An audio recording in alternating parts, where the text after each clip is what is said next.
I grew up with my identical twin, who was an incredibly loving brother. Now, one thing about being a twin is it makes you an expert at spotting favoritism. If his cookie was even slightly bigger than my cookie, I had questions. And clearly, I wasn't starving. When I became a psychologist, I began to notice favoritism of a different kind. And that is how much more we value the body than we do the mind. I spent 9 years at university earning my doctorate in psychology, and I can't tell you how many people look at my business card and say, "Oh, a psychologist, so not a real doctor." As if it should say that on my card.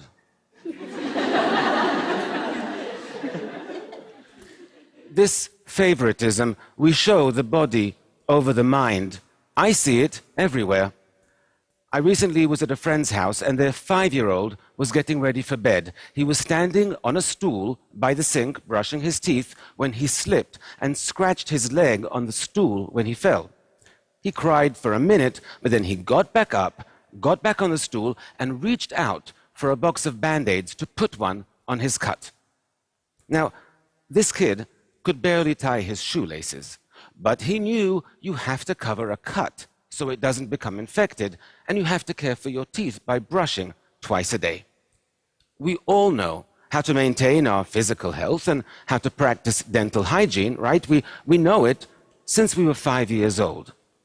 But what do we know about maintaining our psychological health? Well, nothing. What do we teach our children about emotional hygiene? Nothing. How is it we spend more time taking care of our teeth than we do our minds? Why is it our physical health is so much more important to us than our psychological health? You know, we sustain psychological injuries even more often than we do physical ones, injuries like failure or rejection or loneliness. And they can also get worse if we ignore them, and they can impact our lives in dramatic ways.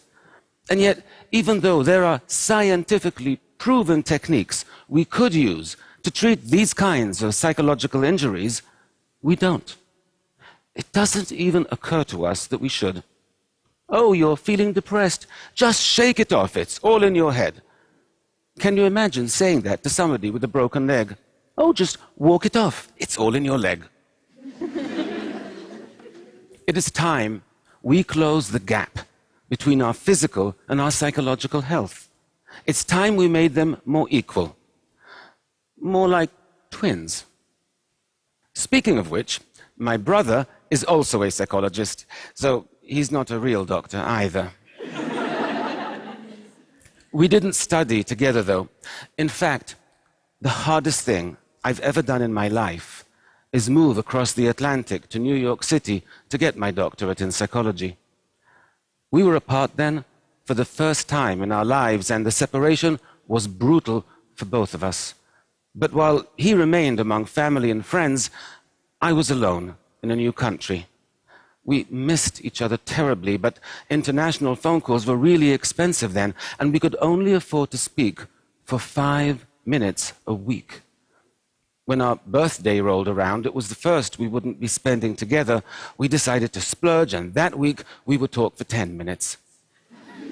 I spent the morning pacing around my room, waiting for him to call, and waiting, and waiting.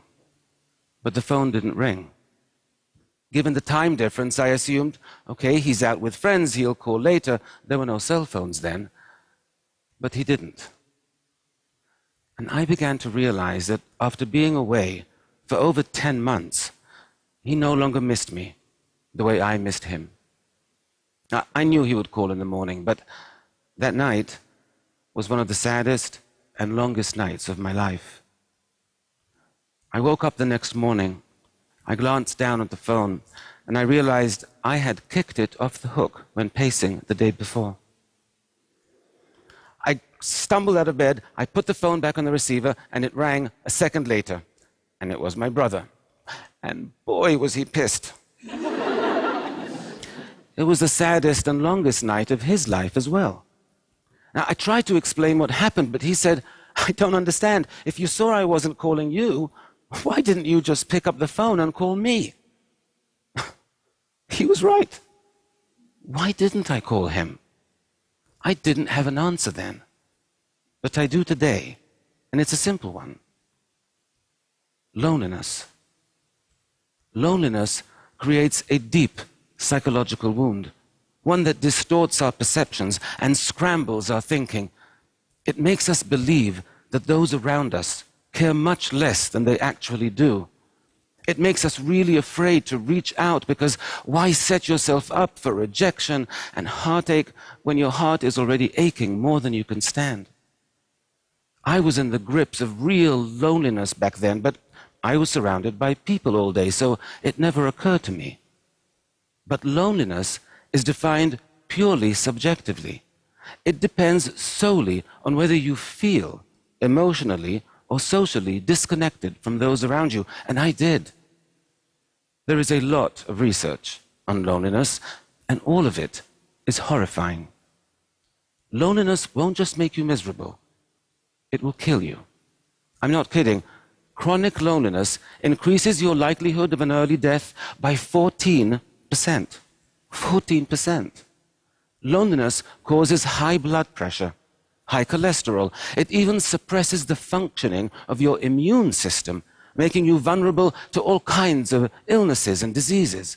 In fact, scientists have concluded that taken together, chronic loneliness poses as significant a risk for your long-term health and longevity as cigarette smoking. Now, cigarette packs come with warnings saying this could kill you, but loneliness doesn't. And that's why it's so important we prioritize our psychological health, that we practice emotional hygiene. Because you can't treat a psychological wound if you don't even know you're injured. Loneliness isn't the only psychological wound that distorts our perceptions and misleads us. Failure does that as well. I once visited a daycare center where I saw 3 toddlers play with identical plastic toys. You had to slide the red button and a cute doggy would pop out. One little girl tried pulling the purple button, then pushing it, and then she just sat back and looked at the box with her lower lip trembling. The little boy next to her watched this happen, then turned to his box and burst into tears without even touching it. Meanwhile, another little girl tried everything she could think of until she slid the red button, the cute doggy popped out, and she squealed with delight. So, 3 toddlers with identical plastic toys, but with very different reactions to failure. The first 2 toddlers were perfectly capable of sliding a red button. The only thing that prevented them from succeeding was their mind tricked them into believing they could not. Now, adults get tricked this way as well all the time. In fact, we all have a default set of feelings and beliefs that gets triggered whenever we encounter frustrations and setbacks. Are you aware of how your mind reacts to failure? You need to be. Because if your mind tries to convince you you're incapable of something and you believe it, then like those 2 toddlers, you'll begin to feel helpless and you'll stop trying too soon, or you won't even try at all. And then you'll be even more convinced you can't succeed. You see, that's why so many people function below their actual potential.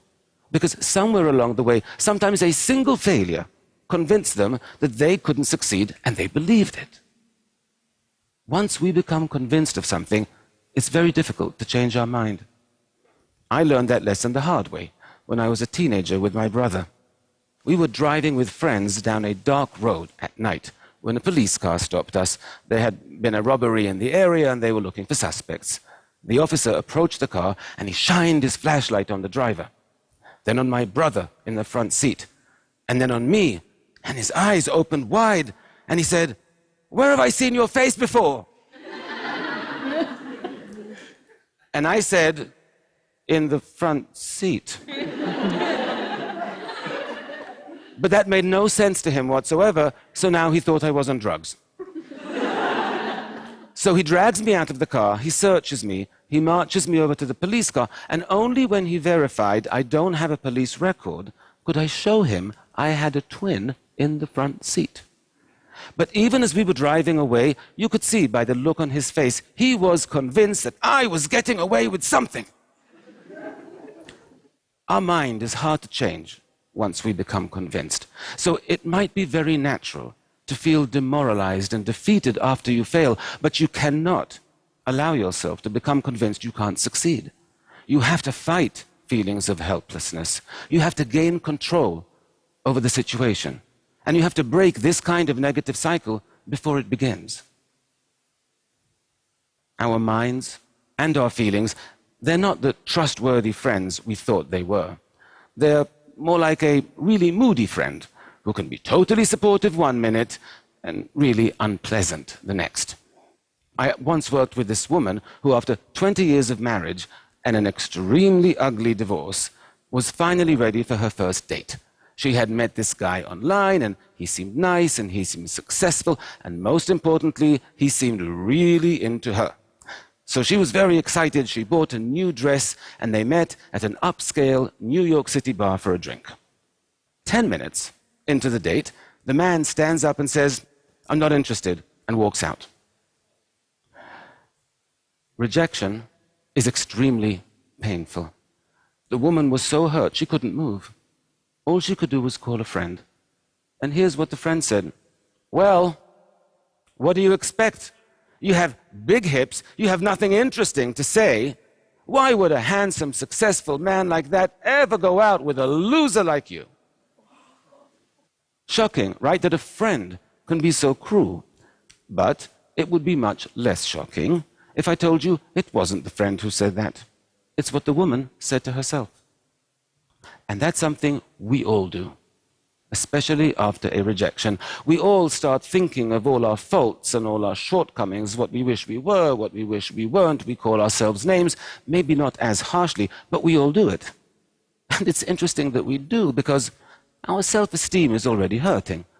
Why would we want to go and damage it even further? Right? We wouldn't make a physical injury worse on purpose. You wouldn't get a cut on your arm and decide, "Oh, I know, I'm going to take a knife and see how much deeper I can make it." But we do that with psychological injuries all the time. Why? Because of poor emotional hygiene. Because we don't prioritize our psychological health. We know from dozens of studies that when your self-esteem is lower, you are more vulnerable to stress and to anxiety, that failures and rejections hurt more, and it takes longer to recover from them. So when you get rejected, the first thing you should be doing is to revive your self-esteem, not join Fight Club and beat it into a pulp. When you're in emotional pain, treat yourself with the same compassion you would expect from a truly good friend. We have to catch our unhealthy psychological habits and change them. And one of the unhealthiest and most common is called rumination. To ruminate means to chew over. It's when your boss yells at you, or your professor makes you feel stupid in class, or you have a big fight with a friend, and you just can't stop replaying the scene in your head for days, sometimes for weeks on end. Now, ruminating about upsetting events in this way can easily become a habit, and it's a very costly one. Because by spending so much time focused on upsetting and negative thoughts, you are actually putting yourself at significant risk for developing clinical depression, alcoholism, eating disorders, and even cardiovascular disease. The problem is, the urge to ruminate can feel really strong and really important, so it's a difficult habit to stop. I know this for a fact, because a little over a year ago, I developed the habit myself. You see, my twin brother was diagnosed with stage 3 non-Hodgkin's lymphoma. His cancer was extremely aggressive. He had visible tumors all over his body. And he had to start a harsh course of chemotherapy. And I couldn't stop thinking about what he was going through. I couldn't stop thinking about how much he was suffering. Even though he never complained, not once. He had this incredibly positive attitude. His psychological health was amazing. I was physically healthy, but psychologically I was a mess. But I knew what to do. Studies tell us that even a 2-minute distraction is sufficient to break the urge to ruminate in that moment. And so each time I had a worrying, upsetting, negative thought, I forced myself to concentrate on something else until the urge passed. And within 1 week, my whole outlook changed and became more positive and more hopeful. 9 weeks after he started chemotherapy, my brother had a CAT scan, and I was by his side when he got the results. All the tumors were gone. He still had 3 more rounds of chemotherapy to go, but we knew he would recover. This picture was taken 2 weeks ago. By taking action when you're lonely, by changing your responses to failure, by protecting your self-esteem, by battling negative thinking, you won't just heal your psychological wounds. You will build emotional resilience. You will thrive. You know, 100 years ago, people began practicing personal hygiene, and life expectancy rates rose by over 50% in just a matter of decades. I believe our quality of life could rise just as dramatically if we all began practicing emotional hygiene. Can you imagine what the world would be like if everyone was psychologically healthier? If there were less loneliness and less depression? If people knew how to overcome failure? If they felt better about themselves and more empowered? If they were happier and more fulfilled? I can, because that's the world I want to live in. And that's the world my brother wants to live in as well. And if you just become informed and change a few simple habits, well, that's the world we can all live in. Thank you very much.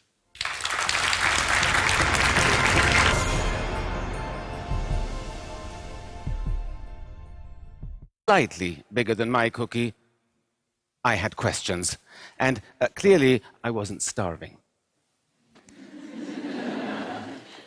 When I became a psychologist, I began to notice favoritism of a different kind. And that is how much more we value the body than we do the mind. I spent 9 years at university earning my doctorate in psychology, and I can't tell you how many people look at my business card and say, "But what do we know about maintaining our psychological health?" Well, nothing. What do we teach our children about emotional hygiene? Nothing. How is it we spend more time taking care of our teeth than we do our minds? Why is it our physical health is so much more important to us than our psychological health? You know, we sustain fell. He cried for a minute, but then he got back up, got back on the stool, and reached out for a box of Band-Aids to put one on his cut. Now, this kid could barely tie his shoelaces, but he knew you have to cover a cut so it doesn't become infected, and you have to care for your teeth by brushing twice a day. We all know how to maintain our physical health and how to practice dental hygiene, right? We know it since we were 5 years old. Oh, a psychologist, so not a real doctor. As if it should say that on my card.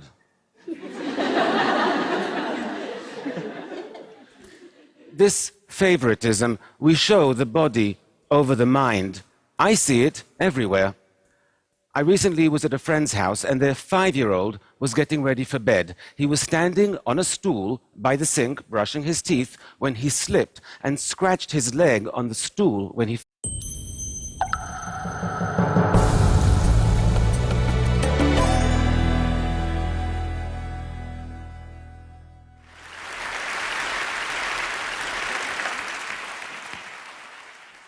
I grew up with my identical twin, who was an incredibly loving brother. Now, one thing about being a twin is it makes you an expert at spotting favoritism. If his cookie was even slightly